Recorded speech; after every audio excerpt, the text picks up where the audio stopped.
Good morning everyone. তাহলে শেষ পর্যন্ত ব্রাজিল আর্জেন্টিনাকে হারিয়ে একটা টুর্নামেন্টের চ্যাম্পিয়ন হচ্ছে। কি টুর্নামেন্ট? এখন দক্ষিণ আমেরিকা চ্যাম্পিয়নশিপ চলছে আন্ডার 20 এর লাস্ট যে গেমটা ছিল সেখানে ব্রাজিল আর্জেন্টিনা নিজেদের ম্যাচে মুখোমুখি হয়েছিল। কোনো এক দল যদি সেখানে জয়লাভ করতো তাহলে সেই দলই এই টুর্নামেন্টের চ্যাম্পিয়ন হতো। সেখানে ব্রাজিল এবং আর্জেন্টিনা এক এক গোলে ড্র করেছে। এর জন্য তাদেরকে পরবর্তী যে ম্যাচ নিজেদের আর্জেন্টিনার হলো প্যারাগুয়ের সাথে এবং ব্রাজিলের চিলির সাথে। এবং এই ম্যাচগুলোতে যারা জয়লাভ করবে বা বেশি গোল ব্যবধানে যারা জয়লাভ করবে তারা এই টুর্নামেন্টে চ্যাম্পিয়ন হবে। মাত্রই ব্রাজিলের খেলাটা শেষ হয়েছে, তারা চিলির সাথে 80 মিনিট পর্যন্ত গোল শূন্য থাকার পরে শেষ 10 মিনিটে তারা 3 গোল দিয়ে 3-0 ম্যাচটা জিতেছে। এবং এখন চলছে আর্জেন্টিনার খেলা।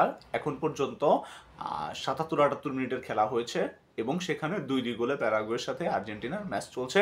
এবং আর্জেন্টিনা যদি, যেহেতু ব্রাজিল 3-0 গোলে জিতেছে, তার মানে এমন 4-0 গোলের ব্যবধান যদি রাখতে পারে, তার মানে প্যারাগুয়ে যদি 2 গোল দেয় আর্জেন্টিনাকে 6 গোল করতে হবে, যেটা এখন পর্যন্ত মোটামুটি অসম্ভব, যেহেতু আর্জেন্টিনা মাত্র 2 গোল দিয়েছে। শেষ 10 মিনিটে 4 গোল দিয়ে আর্জেন্টিনা যে টুর্নামেন্টটা জিততে পারবে এটা আমার বিশ্বাস হয় না।